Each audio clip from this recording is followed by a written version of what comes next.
Ang galing guys. Ayun oh. Wow.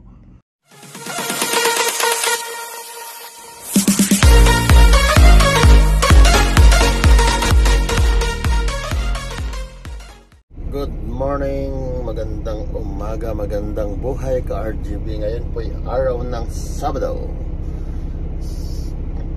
And guess what guys?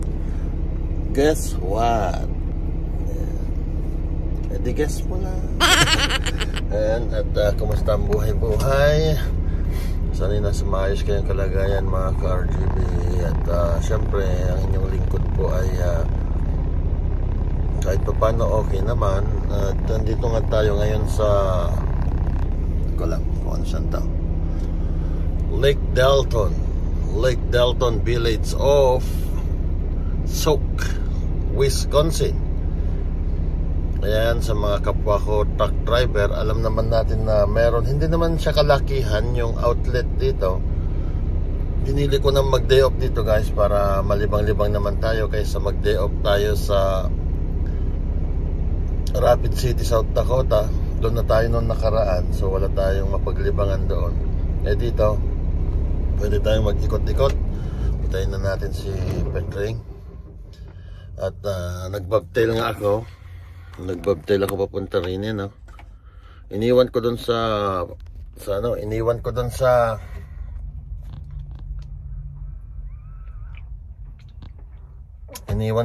Labs. Sa truck stop yung aking trailer. Pinagpaalam ko doon. At nag-check-in din ako doon sa service nila para magpa-lube tayo, lube naman. Siyempre alagaan natin yung ating truck kasi ito po yung ating kaagapay kasama sa hanap buhay. Wow! Para sa kanya at ibibigay niya rin ang para sa atin. Dahil alam naman natin ngayon taglamig or winter, so kalat-kalat ang mga asin sa daan. At ayan guys, kailangan natin i-maintain yung mga grasa natin na sariwa sa bawat grasahan sa ating truck. Hindi ko na sila maisa-isa pero alam natin lahat kung nasaan yung mga yan dahil ginagawa rin natin. Kaya nga lang guys ay plano kong baunin yung aking grease gun.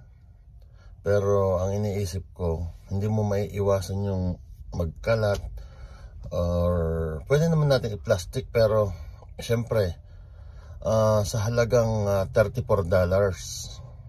ba naman ay papahirapan pa natin yung sarili natin. Although pwede naman natin silang bantayan. Napaka-importante kasi yung drive shaft or yung propeller na tinatawag.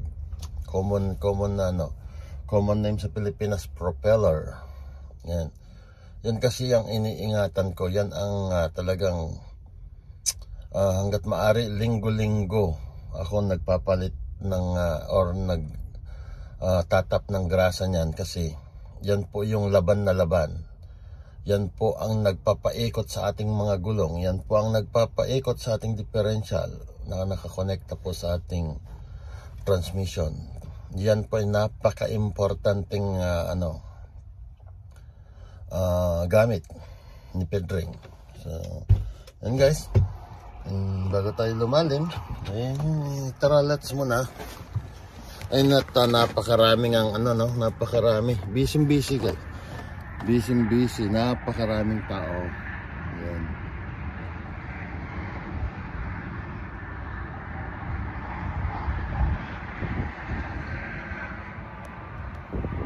Yan. Nandito tayo sa outlet.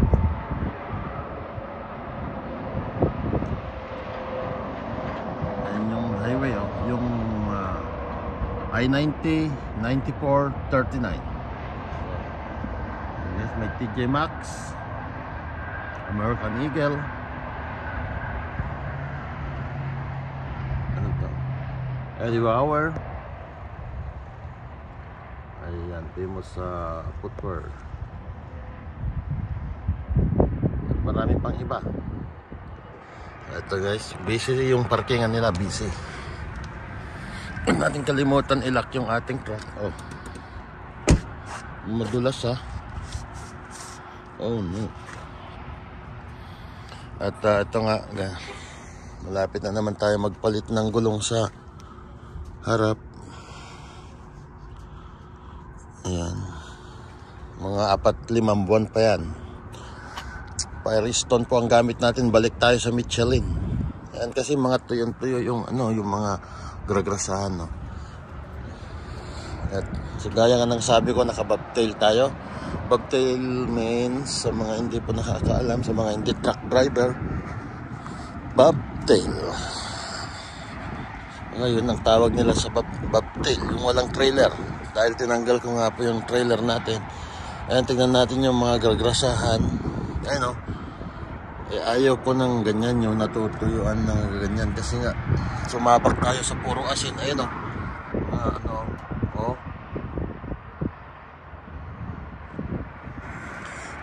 Pero bago tayo magpagrasa, magpaalam ako doon. Sabi nila 4 to 5 hours. So matagal-tagal na antayan yun. Total naman, sa tayo, nasa mula dito hanggang doon sa pinag-iwanan natin ng trailer natin is 14 miles. Hindi naman big deal kay Apo DOT yan, sa mga taga DOT, no? So, daming mga dito, daming mga may theater, sinehan, may laruan ng mga bata. Dito guys ay nadala ko na si RG nung last year. Ayun, busy, daming dami. Pinaghiwalay nila guys yung pinaghiwalay nila yung Under Armour saka yung yung mga nandun sa dulo, andun po yung Levi's, Columbia, sa ayun yung Under Armour to, ayan. At syempre ayan, Torrid, K, ayan, yung mga pinagtabi yung Michael Kors at saka Coach. Ayan, pupuntahan natin yan guys. Bibili tayo ng mga panregalo, yung mga mura lang kung meron. Ayan, Crocs. So tara, let's. Nakaparking naman ng maayos si Pedring. Napakarumi, hindi natin so pwede maghugas meron din akong kapwa truck driver dyan na namimili rin, or window shopping lang tayo. Wala naman tayong pamimili. Doon ka muna pagtingin natin kung nakalak na. Nakalak. Tara, let's. Ayan guys, kulang tayo ng konting dito sa loob, dahil may sounds kasi sa loob may sounds kasi sila, ayan, kaya hindi ako kumukuha ng video. So sulyapan lang natin, copyright man tayo ay konti lang yung ating ayan guys, nandito tayo sa loob. Hindi ako masyadong kukuha ng video dito dahil may sila, mayroon silang sounds. Then guys, tapos na tayo doon sa sa outlet. Nandito na tayo sa Labs ulit. Nandito na tayo sa Labs. Pero kanina bago tayo pumunta doon sa outlet, tingin-tingin kasi nga nag-day off tayo, no?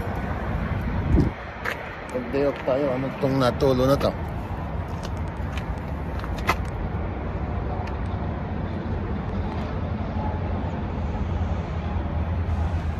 Tignan natin yan kung sa atin ba yan or sa iba. Yan guys, may basa basa. Pero tinignan ko doon sa wala naman siyang pinanggalingan. Hindi naman nakatapat sa diba? So hindi sa atin yan. Nag-follow up ako ulit dyan sa loob sa service kasi ako ay nag-o-observe sa gulong natin. Yan malalim pa, maano pa, pero hindi na natin antayin na mag even yan kasi papunta na yan.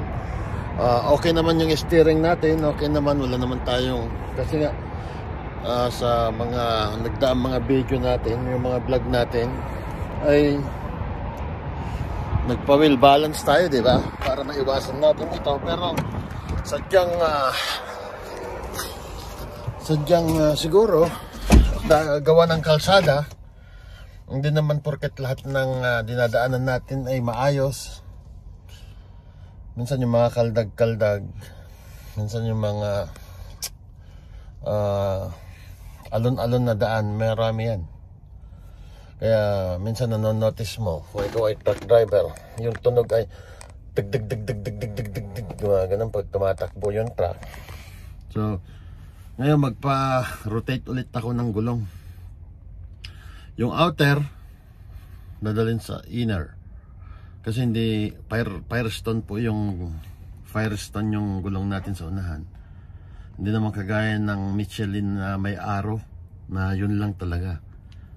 Dalawa lang yun. Dalawa lang ang gagawin doon. I-rotate nila yung kaliwa dadalhin sa kanan, yung kanan dadalhin sa kaliwa. Pero ito po pwede nilang yung inner pupunta sa outer, yung outer pupunta sa inner. Ganun lang yung gagawin natin sa ating gulong.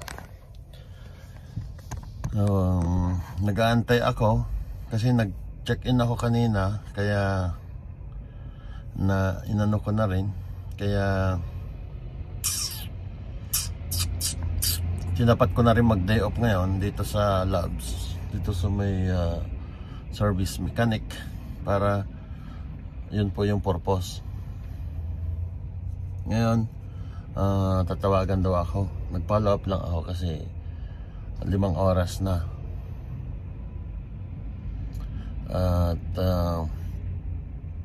At winter na naman guys, malamig talaga, hindi biro-biro yung lamig, pero kaya pa naman ng ating katawan. Wala pa naman tayong nararamdaman na ibang ano, like masasakit na litid, yung nangangawit na, or yung mga nagka-cramps na laman. Wala pa naman tayo na. Kaya okay pa naman, thanks God, at wala pa naman tayong mga ganong karamdaman.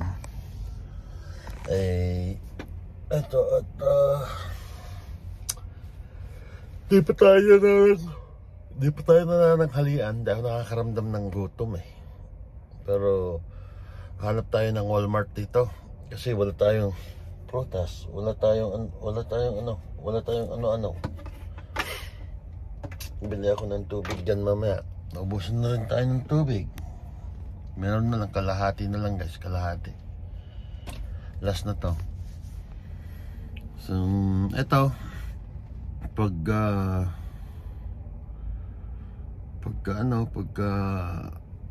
reset, kailangan natin mag-reset. Ito, andito lang tayo sa truck stop, nandito lang tayo at papahinga, siyempre pahiga-higa,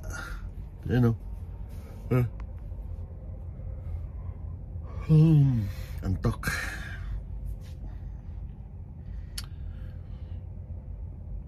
Bukas tatakbo na tayo guys. Nandito tayo sa Ponit Village of Wisconsin.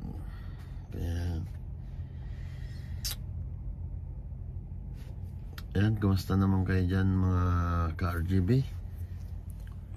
Ito na guys, at niro-rotate na nila yung gulong natin. Hindi lang ako makapasok doon sa loob Ayan. Hindi lang ako makapasok doon sa loob. Pero ayan, ginagawa na. Ayan na si Pedro guys. Ginagawa na nila. Hindi lang tayo makapag-take ng maraming video, baka pagalitan tayo. Wala consent. But anyway, ayan po yung ating gulong, na-rotate na po. Ayun Ang galing guys. Ayun Oh. Wow.